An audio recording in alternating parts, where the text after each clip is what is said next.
Hello students, आज का ये वीडियो लेसन है पीजीडीएम के स्टूडेंट्स के लिए।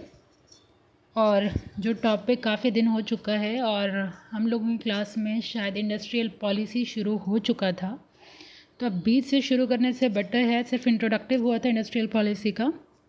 तो आज हम लोग वही चैप्टर से कंटिन्यू करना शुरू करते हैं, राइट। सबसे पहले इंडस्ट्रियल पॉलिसी है क्या। ये वाला सेशन ख़त्म होने के, ये सेशन नहीं, अभी तो लंबा चलेगा, ये काफ़ी लंबा चैप्टर है। फ़िलहाल अभी पढ़ने के बाद आपको एटलीस्ट ये समझ में आ जाएगा कि इंडस्ट्रियल पॉलिसी किसे कहते हैं और इंडिया में कितने रिजोल्यूशन आए, इंडस्ट्रियल पॉलिसी कब से शुरू हुआ और अब तक क्या इसका सीक्वेंस है। तो सबसे पहले इंडस्ट्रियल पॉलिसी है क्या, क्यों ज़रूरत है हमें पढ़ने की। तो सबसे पहला तो ये जान लीजिए कि ये एक डॉक्यूमेंट है और कुछ नहीं। सबसे पहला चीज़ कि ये डॉक्यूमेंट है, जो कीवर्ड है इसमें। और ये डॉक्यूमेंट बनाया जाता है गवर्नमेंट के द्वारा। जब हमें आज़ादी के टाइम पे, इंडिपेंडेंस के टाइम पे इलिटरेसी, पोवर्टी मतलब भरा हुआ था, नेगेटिविटी, ठीक है। तो इंडिपेंडेंस के बाद ज़रूरत पड़ी एक प्लान्ड पॉलिसी की, ठीक है। तो इस प्लान्ड पॉलिसी को शुरू करने के लिए इस डॉक्यूमेंट को लाना था, दैट इज़ इंडस्ट्रियल पॉलिसी। तो यहाँ आप अपनी स्क्रीन पे देख पा रहे होंगे कि इंडस्ट्रियल पॉलिसी कब कब आई। सबसे पहले इंडस्ट्रियल पॉलिसी, सबसे फर्स्ट इंडस्ट्रियल पॉलिसी 1948, फिर सेकेंड है 1956, थर्ड है 73, उसके बाद 1977, फिर 1980 और उसके बाद जो सबसे इम्पॉर्टेंट है न्यू इकोनॉमिक पॉलिसी 1991, ठीक है। तो एक एक करके हम लोग सारे इंडस्ट्रियल पॉलिसी को रीड आउट करेंगे और समझेंगे। इसमें से 1948 सबसे पहला पॉलिसी है, तो बस हम लोग ओवरव्यू जानेंगे। लेकिन 1956 इंडस्ट्रियल पॉलिसी जो है वो काफ़ी इम्पॉर्टेंट है, ठीक है। और वो हर एग्ज़ाम में ऑलमोस्ट बोलिए पूछा ही जाता है, क्योंकि इसको इकोनॉमिक कॉन्स्टिट्यूशन ऑफ इंडिया बोला जाता है, ठीक है। इसीलिए 1956 बहुत ही इम्पॉर्टेंट हो जाता है। और फिर ये सारा 73, 77, 1980 ये सब भी डिस्कशन करेंगे। उसके बाद आपका 1991 तो इम्पॉर्टेंट है ही, ठीक है। तो वन बाय वन पहले डिस्कशन करते हैं। 1948 पे आते हैं कि आखिर इंडस्ट्रियल पॉलिसी 1948 में हुआ क्या था। लेकिन हाँ, इंडस्ट्रियल पॉलिसी एक एक रेजोल्यूशन शुरू करने से पहले क्यों ज़रूरत है इंडस्ट्रियल पॉलिसी की। सबसे पहला कि कुछ क्लस्टर ना हो किसी एक स्पेसिफिक एरिया में, it should be established in all areas of countries, alright. सबसे पहला। दूसरा कि हर रिसोर्स का, हमारे पास रिसोर्स बहुत स्कार्स है, तो उस स्कार्स रिसोर्सेज की यूटिलाइजेशन प्रॉपर नेशन के इंटरेस्ट में हो, ना कि प्रॉफिट के लिए, वो नेशन के इंटरेस्ट के लिए हो। तो सेकेंड यूटिलाइजेशन इसका इंडस्ट्रियल पॉलिसी का सेकेंड इम्प्लीमेंटेशन ये है। फिर थर्ड है एक इकोनॉमिक अपॉर्चुनिटी क्रिएट करना, क्योंकि पहले क्या होता था, पहले मतलब शुरुआत में जो इंडस्ट्रियल पॉलिसी वगैरह आती थी वो ब्रिटिशर्स को ज़्यादा एडवांटेज प्रोवाइड करती थी, ठीक है। इंडिपेंडेंस से पहले जितनी भी इंडस्ट्रियल पॉलिसी आई ब्रिटिश इंडिया की, क्योंकि वही लोग फॉर्मुलेट करते थे, उसका मेन काम था एक्सप्लॉइट करना कंट्री के रिसोर्सेज को अपने लिए, यानी ब्रिटेन के लिए, ब्रिटेन के एडवांटेज के लिए। तो इंडिपेंडेंस के बाद ये ज़रूरी हो गया कि प्रॉपर प्लानिंग अपने नेशन के लिए हो, ना कि प्रॉफिट के लिए, एम्प्लॉयमेंट अपॉर्चुनिटी जनरेट करने के लिए।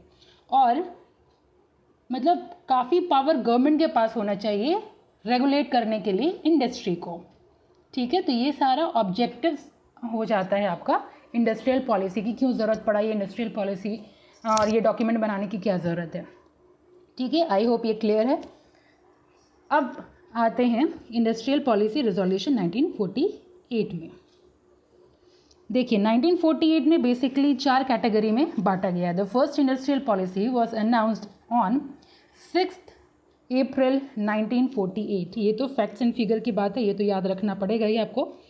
1948 the aim was to accelerate the industrial development this policy divides the Indian industry into 4 category. तो बेसिकली 4 कैटेगरी में बांटा गया है। फर्स्ट कैटेगरी जो टोटली गवर्न होगी सेंट्रल गवर्नमेंट के थ्रू, सेकेंड कैटेगरी गवर्न होगी स्टेट गवर्नमेंट के थ्रू, और थर्ड कैटेगरी क्या है वो लिस्टेड है 20 इंडस्ट्रीज़, और फोर्थ जो रिमेनिंग है वो प्राइवेट इंडस्ट्री। ठीक है, तो पहला कैटेगरी में शिफ्ट करते हैं। क्या क्या है? सबसे पहला है मैन्युफैक्चर ऑफ आर्म्स। ठीक है, ये जो फर्स्ट कैटेगरी है एक्सक्लूसिव मोनोपोली होगा सेंट्रल गवर्नमेंट के पास। आई होप ये सारा क्लियर हो रहा होगा आप लोगों को। फर्स्ट कैटेगरी में क्या क्या है? Manufacture of arms, immunization, railways और ऑटोमिक पावर। सेकेंड कैटेगरी में 6 basic industries for development of infrastructure, जैसे कि ship building, telephone, telegraphs and wireless operators, aircraft and manufacture, coal, iron and steel, mineral oil, ये सारा listed है। क्या 6 category है इसमें? 6 बेसिक इंडस्ट्रीज़, ये सेकेंड कैटेगरी में रखा गया। और थर्ड में है 20 industries owned by private sector and controlled by state. देखिए यहाँ भी देख लीजिए कि ओन्ड, ये कंट्रोल हमेशा स्टेट गवर्नमेंट के पास ही है।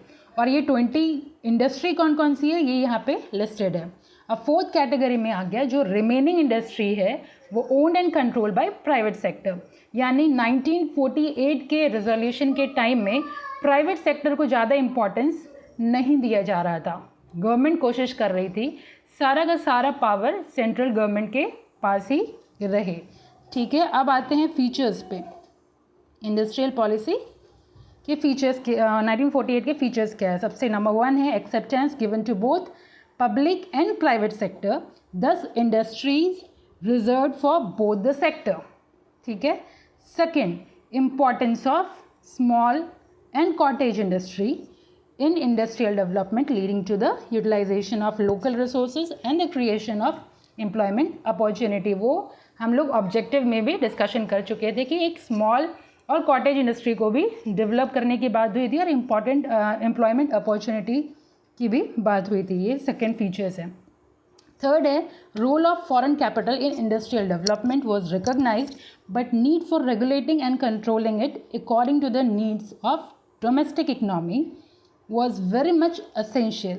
It was stated that in those industries where foreign investment was to be made, Indians should have a major share in the ownership and the management। देखिए फॉरेन कैपिटल की बात हुई है लेकिन हमेशा ओनरशिप किसके पास होना चाहिए? इंडियन के पास ही होना चाहिए। ठीक है, तो फिलहाल हम लोग एक एक करके इसको डिस्कशन करेंगे और आई होप अब आप लोग पेस में आ जाएं क्योंकि अब क्लासेस आपकी शुरू हो चुकी है और कोशिश करूँगी डेली अपने सब्जेक्ट में और इस टॉपिक में मैं पोस्ट कर पाऊँ और फिर अल्टरनेट जैसे हो मैं देखूँगी, कोशिश करूँगी कि डेली अपडेट आए आप लोगों का। ठीक है, आई होप कि अब वापस से बुक्स कॉपी सब खुल जानी चाहिए और अब एक प्रॉपर पेस में हम लोगों का एक क्लास चलेगा। ठीक है, आई होप अभी तक सारा चीज़ क्लियर है। कल नेक्स्ट टॉपिक के साथ हम लोग मिलेंगे, दैट इज़ इंडस्ट्रियल पॉलिसी 1956, जो बहुत ही इंपॉर्टेंट है और इसको काफ़ी ध्यान से समझने की ज़रूरत है। क्यों? क्योंकि पहले भी बताया था, क्योंकि ये constitution of economic constitution of India बोला जाता है इसको। ठीक है, तब तक के लिए थैंक यू।